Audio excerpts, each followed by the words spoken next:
nafsu itu bisa dikatakan roh. Tapi min haythu syahwatiha tusama nafsu.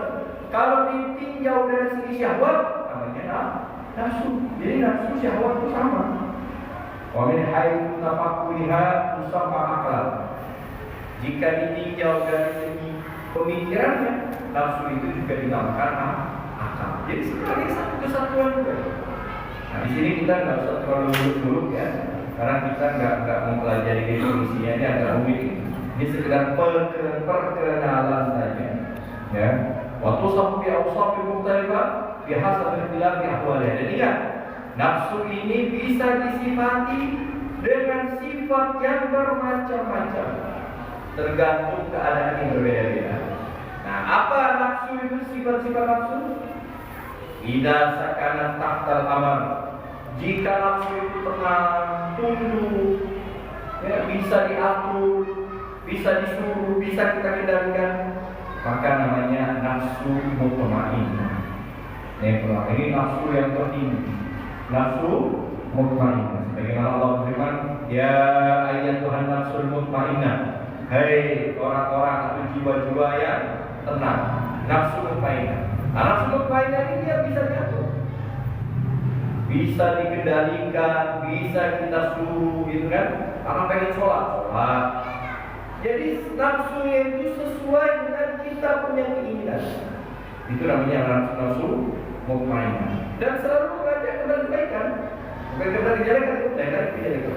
Nafsu mutmainnah ini selalu mengajak kepada kebaikan, dan kebaikan itu selalu selaras dengan kita punya keinginan. Kita pengen sedekah, nafsu juga pengen mengumpulkan sedekah. Kepengen sedekah, nafsu juga pengen mengumpulkan sedekah. Ada orang pengen baca Quran, dia juga kepengen, nafsunya juga kepengen. Apa semangat? Ini namanya nafsu mutmainnah. Bagaimana sabda Nabi SAW dalam sebuah hadis yang lain, la yu'minu ahadukum hatta yakuna hawahu taba'an lima jitani. Tidak akan beriman, taba'an lima jitani. Tidak beriman salah satu di antara kalian. Ingat kata Nabi, tidak beriman. Maksudnya di sini tidak beriman apa? Tidak sempurna imannya sampai hawa nafsunya itu bisa mengikuti lima jitani, apa yang aku datangkan, alias bisa mengikuti syariat Nabi Sallallahu Alaihi Wasallam. Jadi Nabi sendiri mengatakan, tidak sempurna iman kalian sampai hawanya. Nabi sendiri menyebutkan hawa nanti gabung dengan nafsu. Karena hawa nafsu itu ibaratkan dua sisi koin yang nggak bisa dipisahkan. Sampai hawa nafsunya bisa mengikuti apa yang aku sampaikan. Berarti bisa mengikuti syariat Nabi SAW. Jadi hawa nafsu bisa dikendalikan, bisa diarahkan kepada syariat. Bagaimana caranya? Nah, di dalam ilmu tasawuf, proses kesana itu namanya riyadhah. Namanya riyadhah. Ini panjang nanti riyadhah. Jadi bagaimana mengatur nafsu biar bisa ikut tunduk patuh sama syariat. Dan itu bisa. Karena ada sabda Nabi Sallallahu Alaihi Wasallam. Waqala sallallahu alaihi wasallam, Rasulullah sallallahu alaihi wasallam bersabda, "Inna Saliman maula Hudzaifah, sesungguhnya Salim budaknya Hudzaifah al-Yamani." Sahabat Nabi sallallahu alaihi Hudzaifah al-Yamani punya budak namanya Salim. Itu syadidul hubbillah, sangat mencintai Allah. Laulam yakhafillah ma'asal. Jika dia tidak takut kepada Allah Subhanahu wa taala, maka dia tidak akan bermaksiat. Artinya apa? Saking cintanya kepada Allah, dia tidak akan bermaksiat. Berhasil mendidik nafsu. Dan termasuk proses riyadhah tadi biar nafsu kita itu bisa sesuai dengan syariat Nabi adalah dengan menanamkan kecintaan, salah satunya menanamkan kecintaan kita kepada Allah. Orang kita semua punya nafsu, cuma kita salah mengarahkan. Misalkan ada orang sudah terlalu nafsu, contohnya terlalu nafsu, dia anggaplah seorang laki-laki nafsu sama perempuan, bahasanya cinta pada nafsu. Itu udah bisa bedain sendiri kan, mana cinta, mana nafsu. Orang maka ya bahasanya kita sopan dikit lah cinta gitu. Orang udah cinta, maka apa yang terjadi? Apa yang diinginkan kekasihnya itu lebih. Dia anak-anak muda dalam sekali. Ini ceweknya atau cowoknya minta nikah ya sih, asalkan mampu ya. Orang mampu ini bangga. Kenapa? Karena nafsunya sudah terikat. Sehingga dengan terikat dia jadi kalau dia patuh dengan semua perintah kekasih tersebut. Kenapa? Khawatir ditinggalkan. Banyak. Makanya ada istilahnya namanya budak cinta. Kalau tidak bisa budak hawa nafsu. Salah cinta itu proses pertama ya Allah. Menanamkan cinta kepada Allah. Bagaimana bisa cinta kepada Allah? Banyak caranya. Salah satunya itu dengan kita mengingat nikmat-nikmat yang telah Allah berikan kepada kita. Ada orang ngasih kita HP, misalkan di HP ngasih. Kira-kira kita cinta sama orang itu. Oh, dipuji-puji kan? Orang baik sama anak, Masya Allah. Gara-gara kasih HP yang duit 1 juta. Duit 1 juta doang. Oh, dipuji-puji, Masya Allah. Ada berita ini nggak percaya. Nah, sama Allah memberikan kita banyak nikmat. Harusnya kita bisa mencintai Allah Subhanahu wa Ta'ala sebagaimana kita mencintai orang yang memberikan kita uang 1 juta tadi. Nah ini. Wa idza lam yatimma sukunuha ma'a mudafa'ati nafsi syahwaniyah. Jika tidak sempurna tenangnya. Kalau tadi kan nafsu yang tenang. Nah, ini di bawah sedikit. Nafsu mutmainnah di bawahnya ada nafsu lagi. Dia tidak tenang, tapi dia selalu melawan hawa nafsunya. Kalau tadi dia berhasil melawan hawa nafsu dan hatinya tenang, tidak ada godaan. Tidak ada godaan sama sekali. Artinya syaitan pun tahu. Nafsunya tidak ada. Dia sudah tidak ada keinginan untuk maksiat, keinginan untuk orang kalau sudah jatuh cinta sama istri. Dia tidak ada keinginan yang lain. Kalau sudah betul-betul jatuh cinta dan ada kan seperti ini ada. Tapi kalau orang nggak cinta, yang lain kan macam bosan sama pasangan itu banyak seminar itu seminar cinta, seminar parenting, seminar keluarga kayak jawab apa bosan sama pasangannya, benci, bahkan ada yang nggak cinta lagi dan lain-lain karena dia tidak tercinta lagi karena pasangannya sehingga dia enggak. Nah kalau nafsu mutmainnah enggak, dia udah nggak cinta lagi sama maksiat, dia cinta kepada Allah sehingga dia nggak butuh yang lain, dia nggak butuh kesenangan lain. Ada di bawahnya. Nah kita ini kalau belum bisa mencapai level nafsu mutmainnah, minimal nafsu ini deh. Ya, melawan hawa nafsu, nggak mau tunduk sama hawa nafsu, tapi belum tenang. Artinya masih ada keinginan kecondongan untuk maksiat, dan masih ada keinginan atau kebutuhan untuk melawan perintah Allah. Nah ini namanya nafsu lawwamah. Nafsu lawwamah. Di antara talumu sahibaha dan taksiri. Kenapa disebut nafsu lawwamah? Karena dia akan menyesali perbuatannya, akan membuat pelakunya menyesali perbuatannya ketika dia meremehkan nafsu itu. Makanya ada orang bermaksiat, dia sebenarnya nggak mau, cuma karena tertarik sama nafsu itu. Setelah dia melakukan maksiat, ada rasa penyesalan. Kenapa anak melakukan itu? Coba ada nyesal. Ini namanya nafsu lawwamah. Dia udah tak mau, cuma dia kepleset.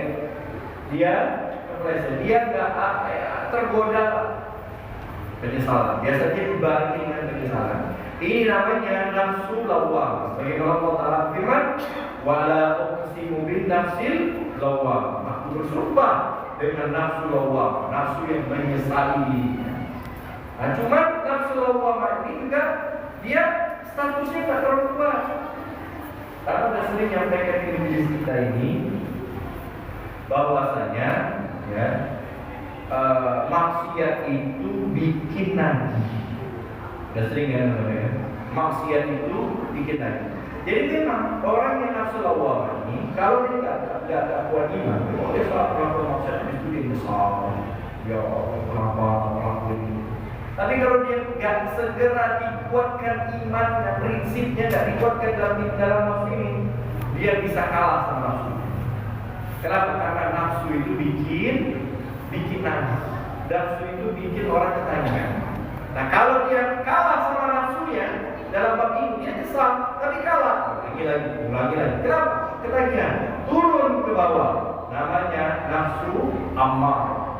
Wa in ata'at fi muqaddas syahwat wa dawa'i syaitan, jika dia tunduk sama faktor-faktor syahwat, dia tunduk sama godaan setan. Di sini setan bermain.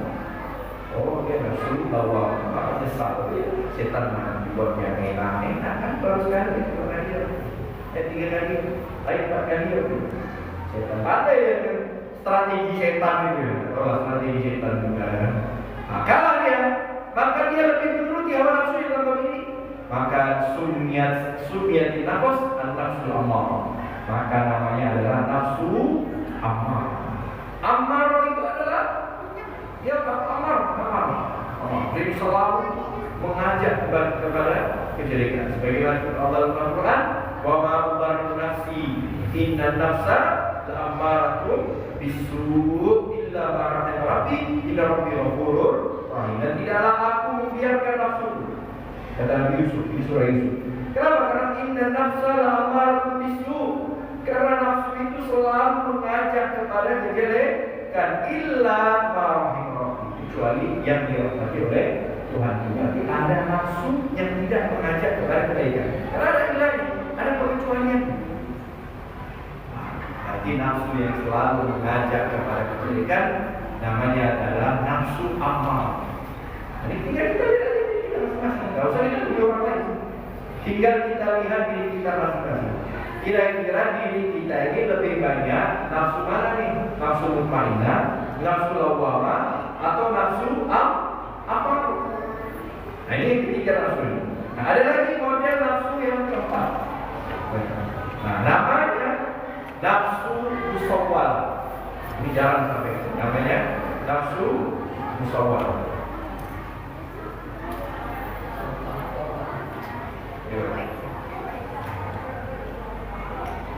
Apa nafsu musawwal itu? Yaitu wa in zuyyinatisyar bil khair.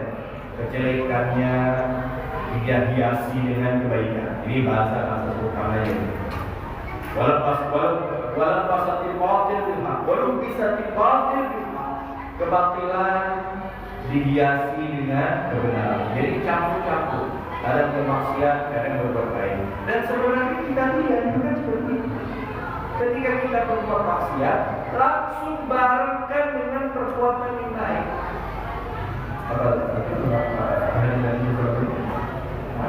Wa asbi sayyi'atan hasanata tambuha. Saudara dengar?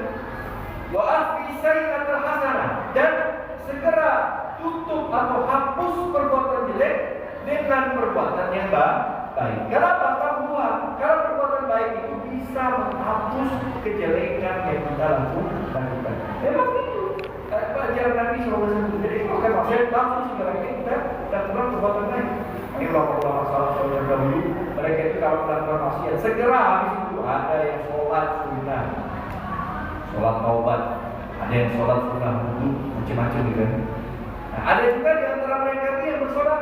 Jadi habis maksiat sedekah, habis maksiat sedekah. Ada juga yang membaca Al-Quran. Mereka bermaksiat. Ya namun juga manusia tidak akan bisa lepas daripada perbuatan maksiat. Akan selalu ada perbuatan maksiat. Tapi bedanya apa? Mereka kalau maksiat, habis itu langsung beramal baik. Tujuannya apa? Untuk menghapus perbuatan jelek yang barusan mereka kerjakan. Beda sama kita maksudnya. Wah, marilah istighfar satu kali bisa itu kan. Nyaman enggak kan mereka? Nyaman kan? Padahal enggak. Nah, ini namanya nafsu. Seperti musawwal. Bagaimana Allah Taala berfirman, "Qala bal sawwalat lakum anfusukum amran." Surah Yusuf ayat 18. Nah, inilah 4 macam nafsu. Kita pernah nafsu mutmainnah, enggak pernah ngajak kepada kejelekan, selalu mengajak kepada kebaikan. Yang kedua nafsu musawwalah. Nafsu musawwalah nafsu lawwamah, ya. Nafsu lawwamah ini selalu dia ada kecenderungan untuk berbuat baik terus, akan tetapi dia masih belum tenang maksudnya, sehingga ketika ada perbuatan maksiat selalu dibarengi setelahnya adalah penyesalan. Yang tiga itu adalah nafsu amarah yang selalu mengajak kepada kejelekan. Mau pelit sedekah, mau sedekah pelit yang minta ampun. Mau sedekah pelit yang minta ampun, kalah dengan setan. Mau sholat malas yang minta ampun. Mau ngaji malas yang minta ampun. Mau ada ke masjid langsung tunggu bisul di pantatnya dan lain-lain. Ini namanya nafsu amarah. Tapi kalau nafsu itu masih campur, kadang baik kadang baik, kadang bermaksiat, kadang beribadah, kadang beribadah, kadang bermaksiat. Aku tahu kalau dalam Islam STMJ, sholat terus maksiat jalan. Ini namanya nafsu musawwalah. Masih penting lah musawwalah. Asalkan jangan sampai nafsu amarah. Ini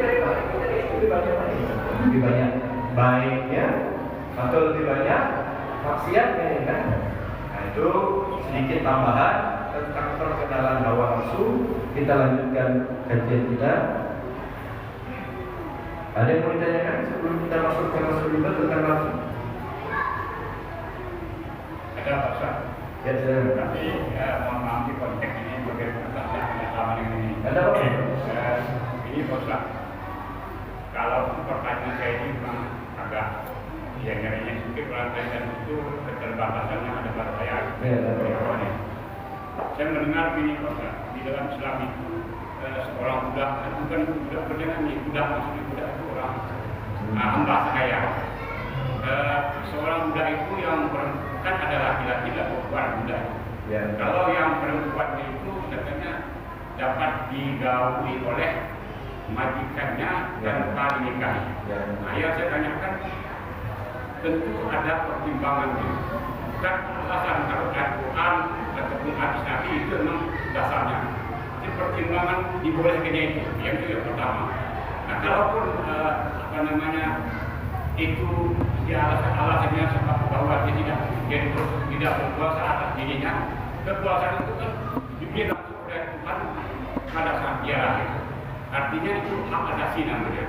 Nah, kalau itu dicabut hak asasinya, itu kan melanggar juga. Itu yang pertama.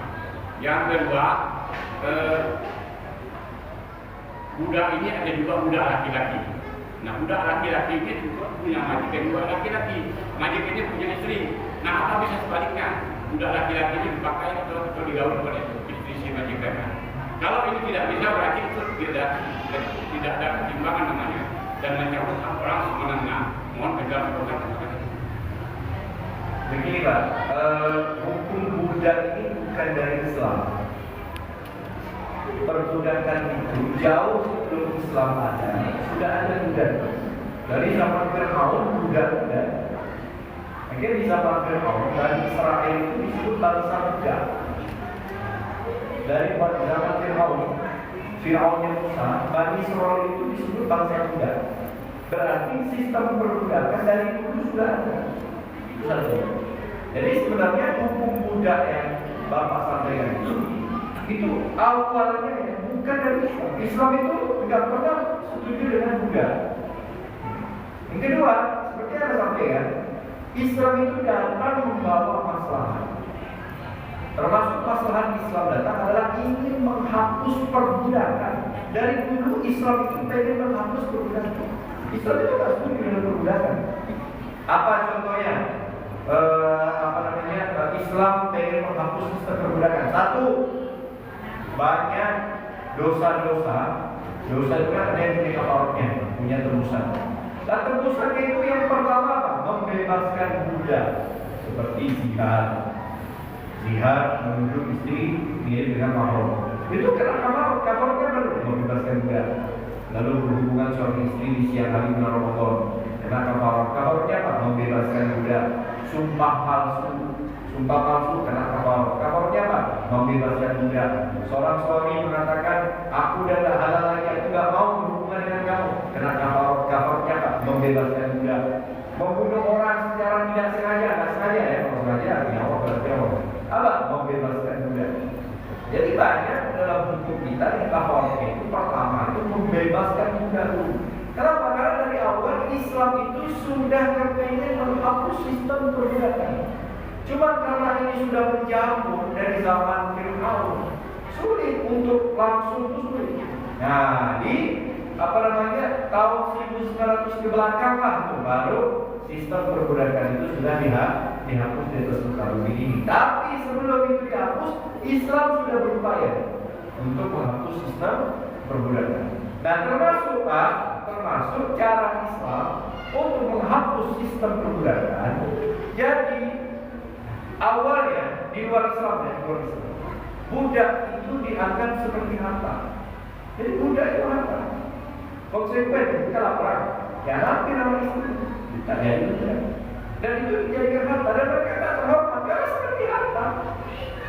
Karena di HP. Jadi belum pernah kali punya nanti masalah mau anak pakai telepon, ya kan? Buat WhatsApp, main game, anak buah pun boleh kan? Ya boleh. Mana lempar, mana buat lempar maling boleh kan? Karena kan makanan, barang kan, ini kan ada jadinya karena makanan boleh kan? Boleh. Barang kan akan sama, hingga itu dianggap barang sama mereka. Sehingga mau dipakai, mau disiksa, mau dia namanya juga barang, ya terserah. Itu awalnya. Islam datang ya ada, makanya di dalam ilmu perbudakan Islam nggak boleh. Budak itu tetap wajib dikasih makan, wajib dikasih makan dan juga wajib dikasih pakaian setahun minimal 2 kali. Di lain ada. Nah, maka awalnya orang-orang Islam itu karena budak itu seperti barang bebas dipakai. Maka dalam Islam kepengen menghapus sistem perbudakan. Yang mana dalam perbudakan menganggap budak itu sebagai benda. Maka memang boleh, maka di dalam Al-Quran sering menyebutkan Allah malakat saima hukum yang kamu miliki itu budak. Boleh digauli. Karena dia seperti barang. Sistem hukum yang beredar saat itu budak itu seperti barang. Boleh digauli karena itu barang kita. Tapi konsekuensinya ketika digauli dia hamil tidak boleh diperjualbelikan. Namanya budak hukum walat. Nah, jadi kalau kita mengumpuli budak, otomatis budak itu tak bisa dijual lagi. Nanti ketika tuannya mati, otomatis merdeka. Anaknya merdeka, ibunya merdeka. Beda sama orang di Islam. Islam mau dikumpuli hamil kan tinggal. Terus kalau anak mati, tuannya mati, ya budaknya boleh dijual lagi. Sampai cucu-cucunya jadi budak. Tapi kan Islam digauli, boleh digauli. Karena saat itu sistemnya sudah seperti apa digauli. Tapi begitu digauli, ini nanti gak bisa diperjualbelikan. Pilihannya cuma 2, budak sampai mati merdeka atau dimerdekakan. Jadi nggak bisa lagi diperjualbelikan, nggak bisa lagi ditransaksikan. Otomatis ketika tuannya wafat, budak hukum walat ini merdeka dengan sendirinya. Adil nggak dari Islam? Adil. Saat itu hukum syar'i boleh itu Islam datang, oke boleh. Tapi setelah itu tidak boleh diperjualbelikan dan tidak boleh dipisah antara ibu dan anak, tak boleh. Tak boleh dipisah. Tak boleh dijual, tak boleh. Luar biasa adil dan bagi Islam. Jadi memang saat itu hukumnya seperti itu. Islam datang membawa solusi yang terbaik. Nah, kalau tadi Bapak katakan, boleh tak yang tuan perempuan menggauli budak laki-laki? Nggak boleh. Kata Bapak, nggak adil dong. Maka laki-laki boleh menggauli budak perempuan. Kenapa? Yang ibu-ibu nggak boleh menggauli budak laki-laki? Pak, kalau laki-laki menggauli budak perempuan, hamil, anaknya ketahuan bin siapa? Ya kan? Oh hamil, binnya siapa? Bin saya, misalnya. Atau bin Iqbal. Tapi kalau perempuan menggauli budaknya, budaknya ada banyak. Oh budaknya cuma 1, suaminya. Nanti kalau hamil, binnya siapa? Zaman itu belum ada tes DNA, belum ada. Asing, sama kayak Bapak bertanya, kenapa sih laki-laki boleh kawin istri 4 sementara perempuan nggak boleh kawin lagi 4? Kan sama. Jawabannya kalau ini secara hukum ya, bukan cek dulu. Laki-laki mau bininya 2, 3, 4, punya anak, bininya tetap sama. Iqbal, kalau bininya 4, semuanya anaknya 10. Mana loh di Sumedang? Kiai, istrinya 4. Masing-masing istri punya 10 anak, berarti 40. Oh, 40 anak, bininya tetap, bini tiga itu. Tapi kalau misalkan istri satu, laki empat, lah hamil. Jadi kok kira, ini siapa ini? Bapak keempat. Iya kan? Bapak pertama saya, bapak kedua Iqbal, bapak ketiga Umar, bapak keempat Akil. Hamil ini. Kan bingung nih, kalau ini bin siapa? Bingung kan? Siapa ya? Mau dikatakan bin Ali, tapi dia putih, tak pintar, ya. Mau dikatakan bin Iqbal, tapi dia besek, misalnya. Mau dikatakan bin Akil, rambut berlumut, tapi dia juga. Itu diantara hukumannya. Jadi tidak boleh, tapi sekarang tidak ada. Jadi makanya di sebagian kitab fikih hukum perbudakan tidak dicantumkan lagi karena sudah terhapus. Maka tidak perlu lagi kita memperdalam ilmu perbudakan karena tidak ada dan dianggap ilegal. Namanya jual beli manusia dengan perbudakan. Allah alam bisawab. Ada lagi Pak yang bingung ganjil, bisa dipahami ya? Ada lagi yang lain? Ini ada yang bertanya di WhatsApp ya. Aku mau bertanya beliau. Assalamualaikum warahmatullahi wabarakatuh. Waalaikumsalam warahmatullahi wabarakatuh. Hari ini bisa menyampaikan pertanyaan firman. Bagaimana hukum seorang muslim menjadi dokter hewan? Jika dalam sehari ada 4 sampai 5 binatang yang tergolong mughalladhah atau najis besar, apakah harus mensucikan satu persatu atau sekali aja nanti saat akan komunikasi?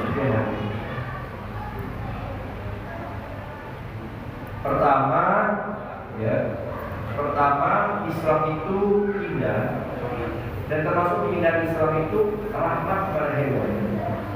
Hewan apa? Irhamu masih arti yarhamu umat Islam. Sayangilah semua yang ada di bumi, maka nanti penduduk langit akan sayang sama kita. Di sini disebutkan semua yang di bumi, bukan irhamu an-nas, sayangi manusia, atau irhamu an-nabat, sayangi tanaman-tanaman, tumbuhan-tumbuhan. Batil arti. Siapa saja yang di bumi, ya termasuk hewan-hewan. Dan di dalam Islam juga banyak tokoh-tokoh Islam yang terlahir sebagai dokter hewan juga banyak. Jadi boleh hewan apapun walaupun dia najis. Najis ini bab lain. Kita membahas pekerjaan. Boleh kita menjadi dokter hewan dan kita mengobati hewan yang najis. Ya, anggaplah hewan anjing itu boleh. Lalu bagaimana najisnya? Perlu diperhatikan. Kita Islam memang ketat soal najis, khususnya dalam mazhab Imam Syafi'i. Tapi jangan terlalu khawatir sama najis. Najis ini kan berhubungan dengan sholat doang, ya kan? Selain sholat apa harus suci? Enggak, secara hukum ya. Anak baca Quran, apa harus suci dari najis? Enggak. Bahkan anak hadas kecil tidak apa-apa baca Quran, asal tidak begitu kan? Kalau begitu, boleh nggak? Boleh. Kalau butuh berbutuh, yang penting butuh pegang. Tapi anak najis, anak najis semua, nggak apa-apa. Oh, tapi kan nggak pernah ada Pak Ustaz. Ada bentar dulu kita berbicara hal-hal. Boleh tubuhan anak najis semua, yang penting anak suci dari hadas kecil. Beda loh. Antara najis sama suci beda. Kalau najis itu yang diwajibkan untuk istinja, kalau hadas yang diwajibkan untuk diharuskan untuk berwudu. Nah, najis ini hanya berhubungan dengan sholat. Artinya apa? Misalkan ada dokter hewan anjing. Di sini tanya sampai 4 sampai 5 binatang. Nah, kalau kita mau bilang sholat, tidak apa-apa, kita harus suci, tidak masalah. Nanti kalau sudah mau sholat, baru kita harus suci karena di saat sholat wajib suci dari najis. Kalau nggak sholat, nggak apa-apa. Di kasur ada kencing bayi. Wah, najis kan? Najis, tapi apa perlu kita pos-pos ini? Emang kita sholat di atas kasur? Enggak kan? Sholat di atas kasur. Di sholat ini lantai. Ya ngapain kita pos-pos tidur di kasur? Kan nggak apa-apa. Tuh nanti berpindah najisnya. Najis berpindah kalau ada yang basah. Perhatikan, dokter anjing, dokter hewan berpindah najis kalau ada yang basah. Kulit kita basah atau anjingnya basah atau dua-duanya sama-sama basah. Tapi kalau kulit kita kering atau kita pakai sarung tangan, anjingnya juga kering, dia nggak najis, nggak tertransfer najis, nggak luas sama anjing. Saya pernah nggak sengaja terlurus anjing itu, motor di lampu merah tiba-tiba anjing lewat dan belakang dia lurus badan, dan saya nggak merasa basah, kaki saya nggak basah, anjingnya juga nggak basah. kecuali dia gila kita atau kita ada keringat atau anjingnya basah baru. Nah kalau kalian sakit nggak usah takut. Jadi apa harus mensucikan satu-satu? Ya, mensucikannya nanti aja. Apa namanya? Kalau sudah mau sholat baru kita bersihkan. Nah, kalau 4, 5 kali, 7 kali itu dan sebagainya, apa 4, 5 kali juga cuci? Tidak. Mau 5 kali itu nanti setelah membersihkan ya cukup satu kali selesai. 7 kali dengan air, satunya dengan tangan. Wallahu a'lam bishawab. Baik, ini saja video kita pada malam ini. Mudah-mudahan bermanfaat dan bisa diamalkan. Insyaallah kita akan lanjutkan lagi pada pertemuan berikutnya. Insyaallah. Ini saja. Bisa ya? Untuk ini. Bisa dong. Oh, positif. Coba. Ada yang pertanyaan satu lagi? Sudah terlambat. Tapi jadi apa? Sampai itu 11. Iya, terlambat Ini saja. Kalau berbahan, kita akhiri dengan membaca Subhanallah wa bihamdihi. Assalamualaikum warahmatullahi wabarakatuh. Waalaikumsalam warahmatullahi wabarakatuh. Maka berakhirlah klip kami malam ini, akan kita sambung lagi besok pagi ya. Terima kasih atas kehadirannya, semoga bermanfaat dan barokah untuk kehidupan kita. Amin amin ya rabbal alamin.